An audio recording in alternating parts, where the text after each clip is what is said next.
Hello guys, it is Georgia. Welcome back to my channel, or welcome to this video.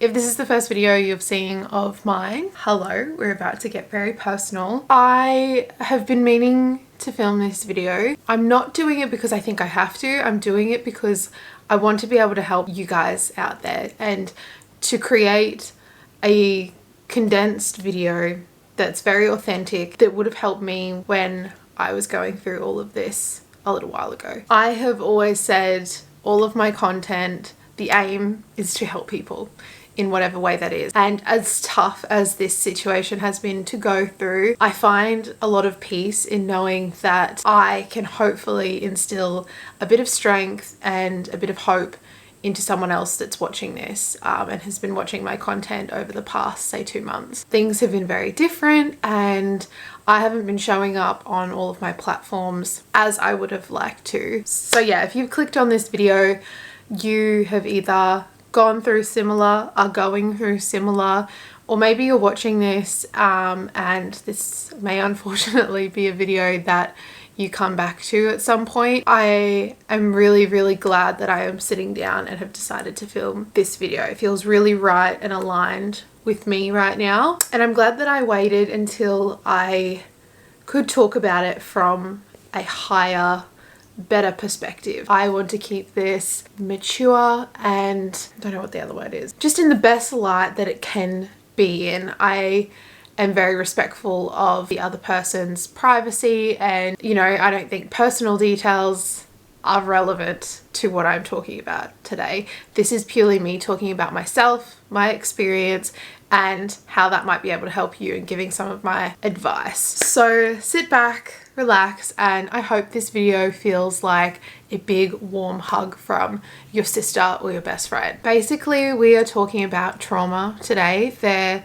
is no denying that what I went through was trauma. This whole situation was such a shock. Never in a million years did I think I would be sitting down filming this video, let alone going through this process again. I truly, in my heart, did not believe that I would have to go through this grieving process again. I've been in a few relationships and a few serious ones. This past relationship wasn't like any of those. It was very different, felt very different, and honestly, its trajectory, I didn't expect this happening. I know you don't ever really expect it, but I don't know. This situation was just very different, and I think I am still kind of in shock that this is still something that is my reality. A little bit, like I still kind of, there's a little part of me that's just a bit confused how we even got here. Like it feels like, yeah, things just took a very strange turn. I have been very fortunate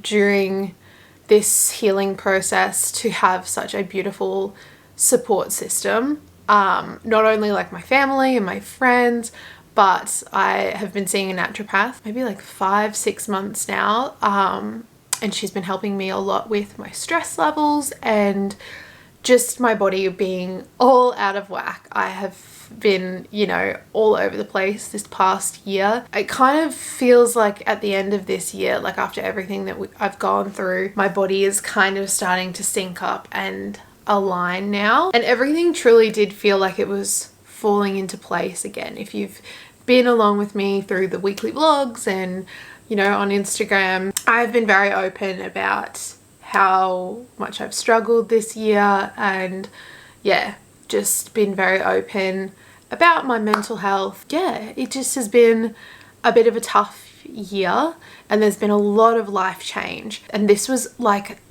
the cherry on the top, like the last thing that I expected to kind of hit me. But essentially I lost 2 people. I was grieving the loss of 2 people. And I think that's something really important to remember, because I feel like we can often feel like we need to rush these things and really quickly get over someone.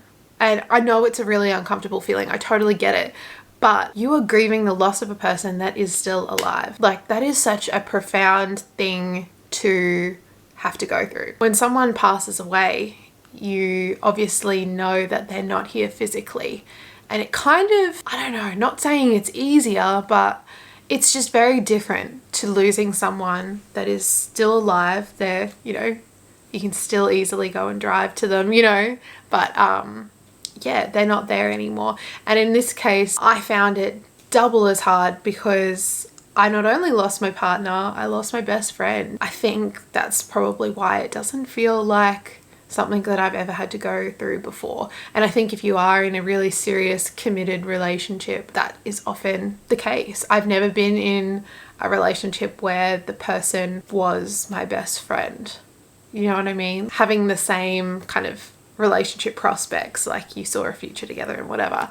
So yes, that's been a really, really hard thing for me to grapple. I just want to say I would never wish this upon anybody. Like, what I have been through truly has been the hardest thing that I've had to go through. And I've gone through so many really rough relationship, non-relationship things. Like, so many things that I've gone through so far in my life. I know I am quite young, but you know, this is just definitely taken my whole body by surprise. It was such a strange way how this all unfolded for me. I obviously didn't see this happening. This was a situation where we were on good terms, things were going well. It was a very like out of the blue, like your whole life is about to change like that. And me having, you know, not really, I don't know what the word is without like saying too much. There was nothing on my part, if that makes sense. Like, I didn't have any control over how this unfolded. And yeah, the way that this all unfolded was such an out of body experience. Like, it was so weird. It was almost like my body knew before I did, because a week before the actual event took place, my body was so out of whack. I hadn't been sleeping, I wasn't eating, I felt sick in my stomach like the whole week before this happened, which is just so weird because I had no idea this was happening. I just knew that something was off. My body knew and kind of like almost prepared for this, which sounds so stupid. I don't know. Looking back, it was very strange. Like, the situation itself was bad enough. It kind of dragged on for a whole week after, and the way that it got dragged out was super, super horrendous. Like, made it 20 times worse for my body. Like, it was almost like my body was put through the same crazy, horrible situation multiple times. So it was like something happens and you kind of like face it and your body deals with it in the one go. But it was kind of like, yep, do it. Yep, do it. Yep, do it. Again and again and again. It was just like being punched. My body went straight into fight or flight mode. Like, I had so much adrenaline in my body. It was very hard because I wasn't sleeping. I wasn't eating. I couldn't eat. Like, my body was still going. Like, it was just, yeah, going 100 miles an hour. My brain was, I've never experienced my brain thinking that fast before, but like a million different thoughts, all trying to like process what's happened, but also like what's going to happen now and trying to protect myself. And yeah, it's very wild. The physical pain though was like unmatched. I could not imagine going through that multiple times. I hope that I never have to experience that again. And I also hope that people around me don't have to experience that, because the physical pain, like, it was, yeah, I thought that I knew what a breakup felt like, but this was physically ill for weeks. I was like so emotionally exhausted too. Like, even weeks after this happened, so emotionally drained. I would go to bed and just nothing would happen. Like, I would hear so many sounds during the night. You know, I could like tell you when the trucks started coming past, and I just would keep checking my phone and be like, oh, it's like 2 hours later, or like, oh, it's half an hour. And I'd get up and go to the bathroom or whatever and try and like reset myself, come back to bed. I honestly tried everything to go to sleep, but it was just like my body could not. It was just like in shock. And I think the hardest part for me was during those quieter times. It obviously makes sense because the world is a quieter place at night time. You know, it's not as busy, people aren't normally out, that's when everyone's home. Yeah, that was honestly the hardest for me, and still sometimes is. You know, like at night time, that's when you can feel the loneliest, or even that is just when your brain does the most thinking because there's less distraction and less stuff going on. And so for me in this situation, after dinner time, I would get scared because I knew that that's when everything was calming down. That's when I'm trying to calm down, but that's when my brain really kicks off. And I was just replaying the situation and different scenarios and all these different things in my head, like 10 times over, like a million different situations. Every possible situation that could have popped into my head did. And I would just think about it all day, every day. I couldn't shut it off. It was so hard. I was meditating, I was trying everything, and these pictures would just stay in my head, like permanently engraved in my brain, which is the hardest part because you're just reliving all of these hurtful situations over and over again. And still to this day, I have no simple answer for what happened, or there's no, I guess, closure in that regards. You know, there's still like 100 different possibilities that play in my head from time to time. And that is just the worst thing that I think could have happened out of all of this. Someone told me, I think it was my naturopath, that it takes the heart roughly half the amount of time of the relationship to heal. So for me, that is a very long time. And that's not to say that like that whole time is the really horrible, icky stuff. And I definitely think I've moved past that. But, you know, I think there will always be things that will be hard for me, or there will always be something that kind of lingers on into the future just because of how traumatic and, yeah, how horrible this situation was, that it's going to take me a very long time to fully close all of those wounds, I guess, which makes sense. And that goes for any breakup. If you have been through a really tough breakup, you're going to take that into your next relationship too. And there's certain things that are going to trigger you, or you're going to be a bit more mindful of because of what's happened. And I definitely can already notice some of those things that are going to take me a very long time to get over, like 12 plus months I'm talking, to fully heal that part. My healing journey is going to take me quite some time. That's not to say that I'm not living during that time or I'm not happy during that time, because I think, in my opinion, you can get over the situation, you can get over the actual breakup, but there's a whole bunch of holes that it almost leaves in you. That sounds really weird. That wasn't meant to sound that weird. Just a lot of things that are left for you to close over, I guess. Personal things and things about different relationships. Like, I know for myself, I have major trust issues, which is something that I'm going to have to work on, and that's going to move into my future with me, and something I'm going to have to be consciously mindful of, because I was already a little bit less trusting, whereas this has just kind of, no offense to the guys out there, but really shattered my trust in men. I know that there's good guys out there, but yes, it's going to take me a lot to open up that part again. I think it's also nice to know, or like reassuring, not nice, but reassuring to know, if it was meant to be, you wouldn't be in such a position to lose them. The situation like that wouldn't have come about. I truly believe that everything does happen for a reason. And looking back, I can kind of see, as horrible as the situation was, really kind of like cut me off, allowing my future to develop, kind of thing, because I felt really stagnant in a way for a while. And I'm the type of person, I try so hard to make things work, and that's definitely something that I've learned from this, is to trust myself a little bit more. I lost a lot of faith in myself, because when there's red flags, or when there's things that don't feel right, I don't trust myself enough. Even though I know in my head, I really struggle to follow that through. But I truly believe this is life rerouting you to a better and higher path.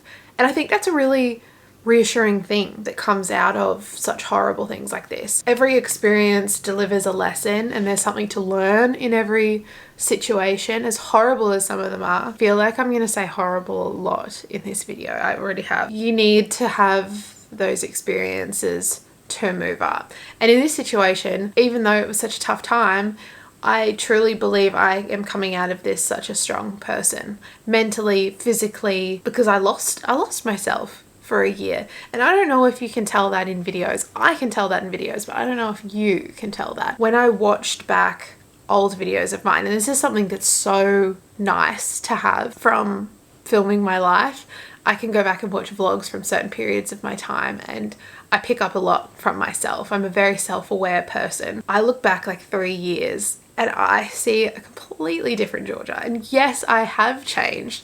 A lot of things have changed in the world. A lot of things have changed in my life. But at the end of the day, I know what type of person I want to be and what things I value and all of that kind of stuff. And I was looking back at these videos and being like, I didn't even realize how much I'd changed. I was operating at such a reduced level of myself for so long. And no wonder I was so tired all the time, because I was trying to upkeep this version of myself that wasn't authentic and wasn't living to my potential. Sounds very deep, but like that's how it is. I can see that instead of having all this really calm energy around me, I just had chaotic energy around me all the time. And that was really impacting my mental health and really a big driving force in how I felt.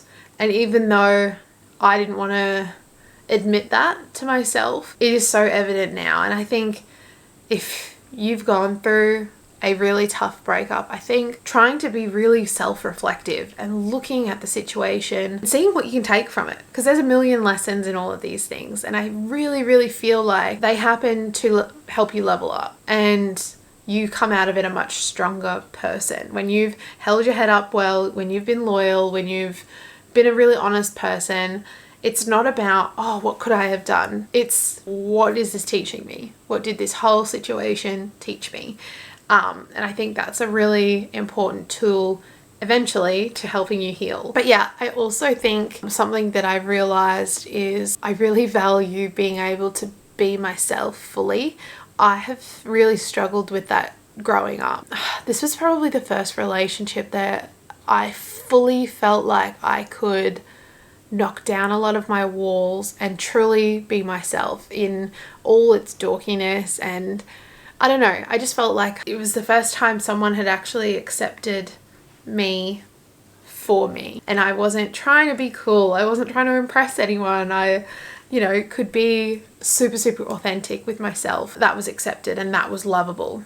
And that was a really big learning thing for me, because before then I always felt like I needed to be a better version of myself.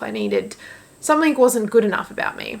And I think that that's a beautiful thing that came out of all of this, is I realized you are good enough. You are lovable. You are worth, being loved in all of your quirks. And that is something that I will now take with me and has given me a bit of a different perspective, I guess. You'll eventually get to a point, and I'm yet to get there, where you won't have to question so much. Your soul will just feel aligned, and I truly believe that.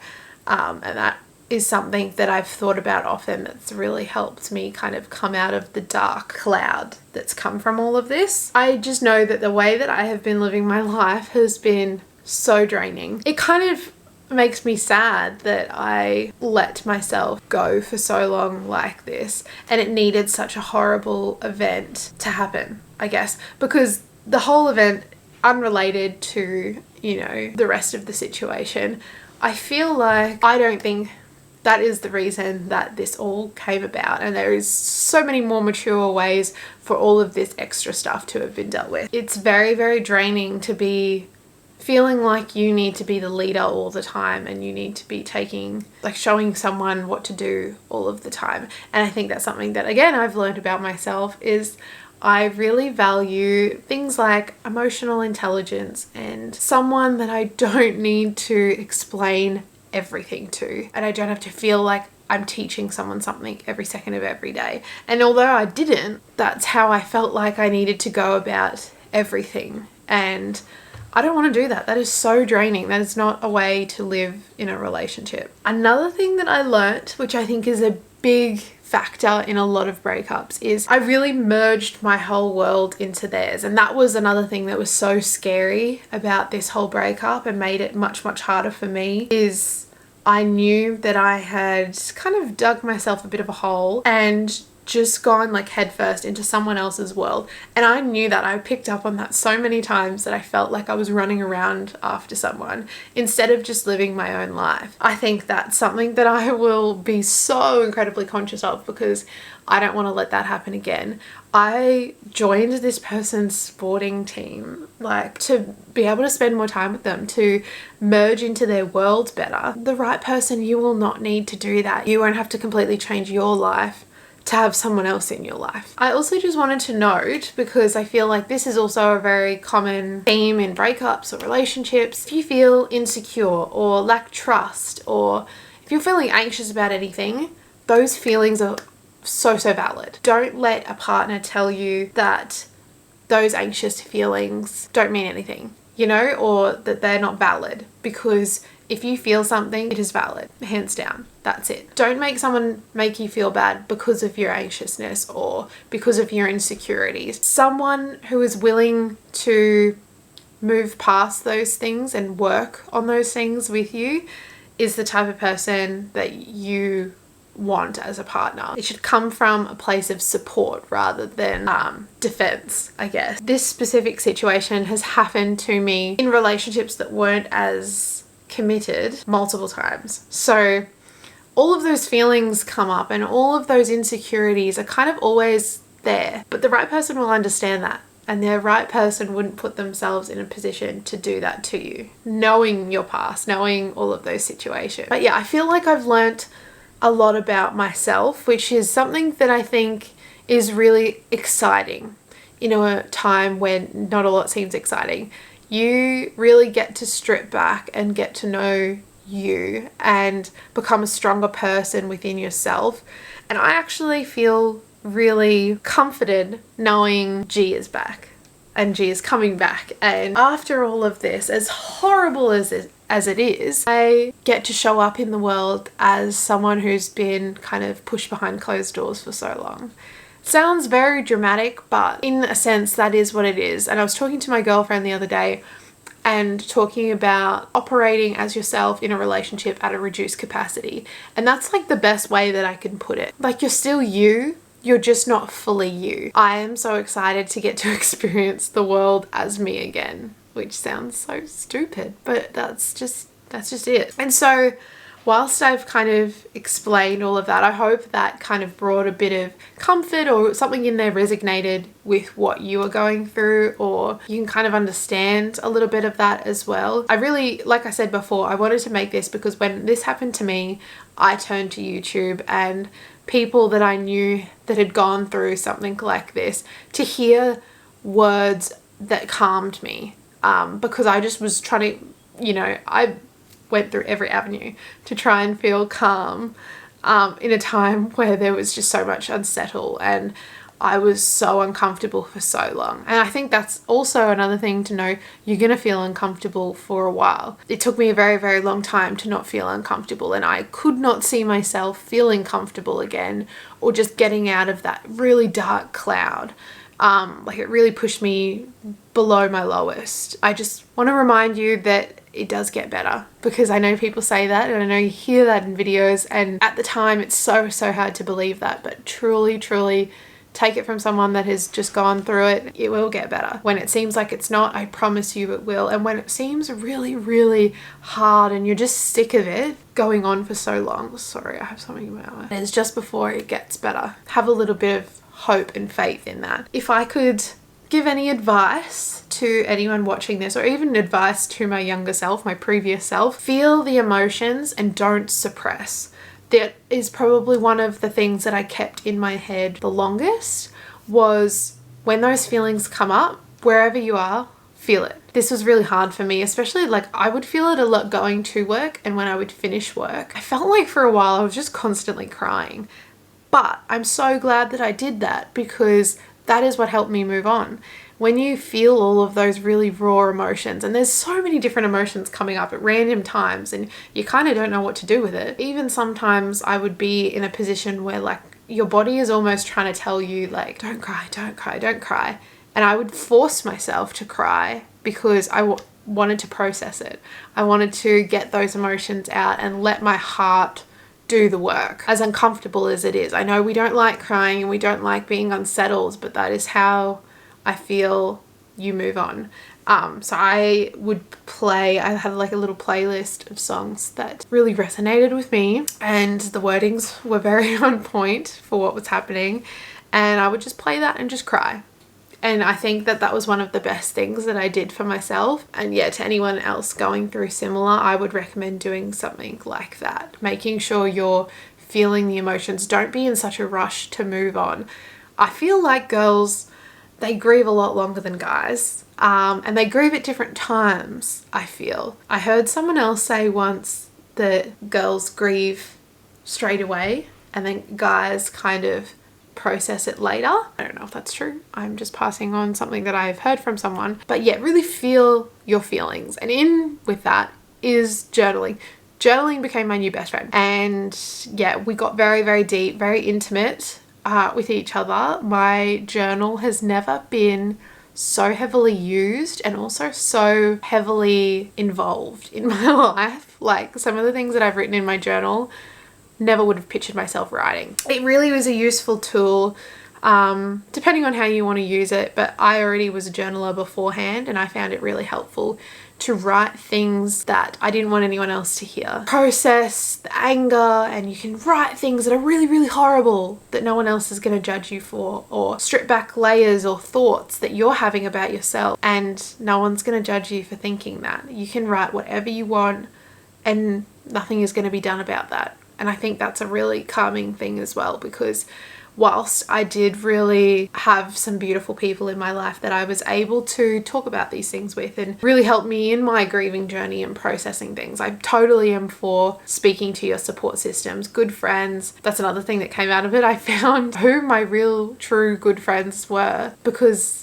you know, when you hear someone has gone through this, I know how I would act, but not everyone acts like that. So don't be surprised if some people kind of take you by surprise and you realize some friends that you've been holding on to maybe aren't actually that close to you anymore. Because that's what happened to me, and I really, I don't know, kind of saw my friends in a different light. I found some really, really close connections, and I don't know, some people really show up as friends, I guess, when this stuff happens and you see a lot of people's true qualities. But yeah, talk to your support systems, but also having an outlet like journaling I found really, really helpful from the day to day.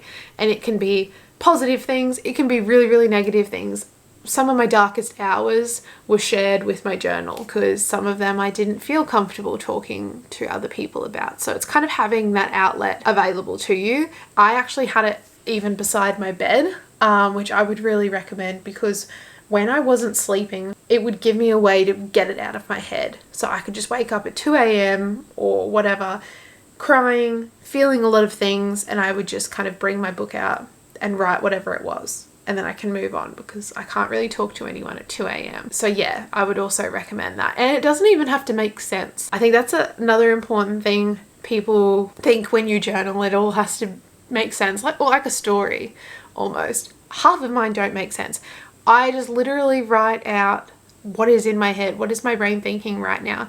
Then you can go and unpack it and whatever if you want to, but yeah, it doesn't need to make sense. It can be a bunch of random brain dumps. Something that is also a bit of advice that I would want to pass on to my younger self or to you watching this is the power of music and sound.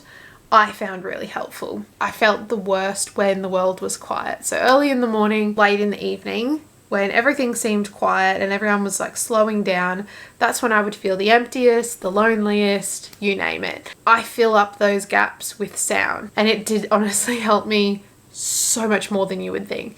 So like playing music, I would have music on all the time. I would have brown noise or like rain sounds, just so that there was something happening. One really, really good piece of advice that I was told was to like put on TV or put Netflix on your phone, and you can actually like time it so it like turns off after a certain amount of time, but putting on like a comfort show or something that just makes you feel good. So for me that was Friends, and it's gotten me through a lot of really horrible times in my life. It's such a comfort to me. Like I hear them talking, I hear the laughing, and it just instantly, like, if it's just on in the background, I'm not even paying attention, it just soothes me so much. And so you have that on and it actually kind of like goes to your brain and soothes it without you even noticing, because your brain recognizes the voices, recognizes the patterns and what's happening in the show. So yeah, I did a lot of comfort show watching because I was told, yeah, not to like kind of bring in new materials, which would just make you feel a little bit more overwhelmed and overloaded. Picking up on those comfort shows, whatever it is, and filling those quiet times.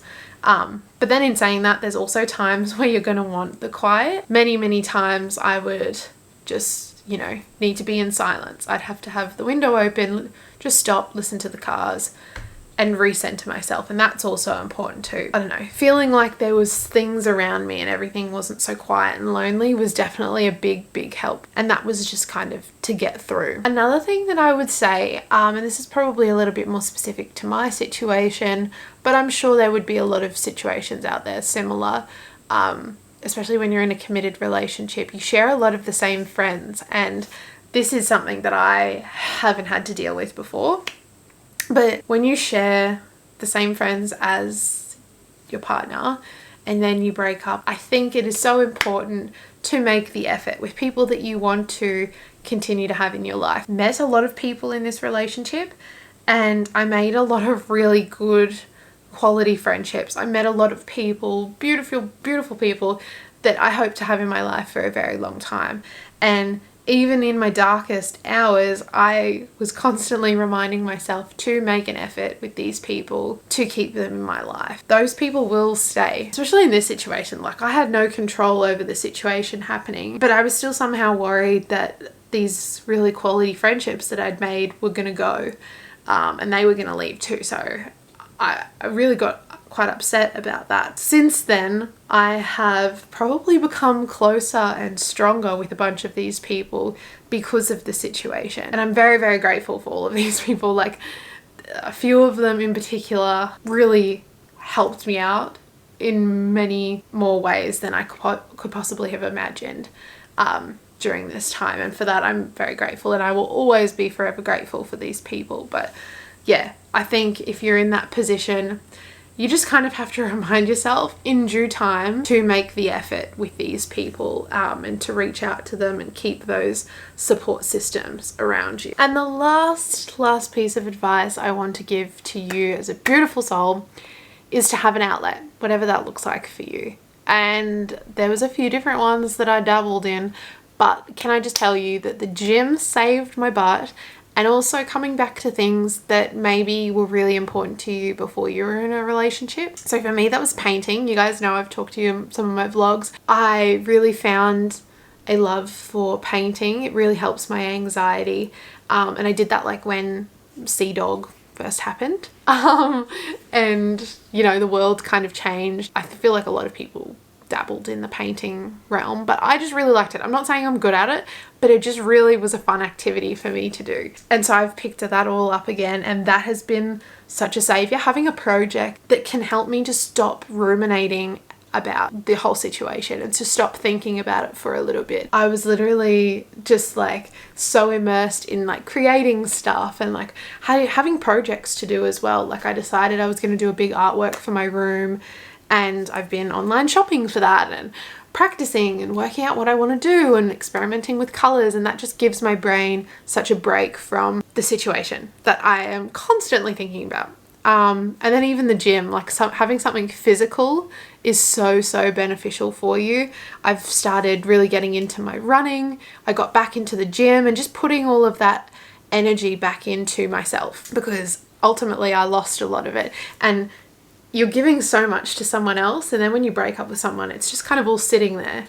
You need to put that all back into yourself, and that is such an exciting thing. You can dabble in new activities or put more time into the things that you really want to do. And even for me, that was seeing my friends. I felt like I was so busy in this other person's life that I just like didn't have enough time for my own friends, which is such a horrible thing. And I am really mad at myself for letting that happen. But it's happened now. I don't know, I just have a different perspective, myself and my life, and I don't want to let my life be taken over again or taken away from me in a way. That sounds very dramatic too. Anyway, I think my brain is turning into a bit of mush. It is later in the day too, so I apologize for filming this when I'm not feeling like a spring chicken. I hope that there was something in this video for you watching this, and I hope that this brought a lot of comfort to someone who maybe even feels like they don't have a lot of people around them going through this. I was just saying I'm so grateful that I was in the position to have my family around me, because I don't know how I would have gotten through the past 2 months without my family. They have been the glue holding me together. I'm just very, very grateful for a lot of things. I'm very appreciative. Just if you're going through the thick of it right now, I am sending you my biggest hug. I know that I have been there right where you are. I have felt all of those feels, and there's so many things going on. Just know that you're okay. You're going to be okay. You're going to get through this. You're going to get through the really rough, crappy part. And as sucky as it is, you will come out of it such a better person in so many different ways. And you may not even be able to see it yet, but I promise you that if you put in the work, once you've healed from this situation, there are a lot of things that are going to click for you. So please have faith, hold on, and grab onto whatever supports you've got around you, because they will get you through. You will get you through. You're a very strong person, whether you believe it or not. And I never even thought that I would be sitting here talking to you guys in the mindset that I am right now. Here I am. And if that is not enough evidence for you to keep pushing through, I don't know what is. From me to you, I love you and I believe in you. You've got this. Stay strong, and yeah, I hope that my previous videos and the ones to come also continue to bring you a lot of comfort and peace during this time. Bye guys. Love you lots.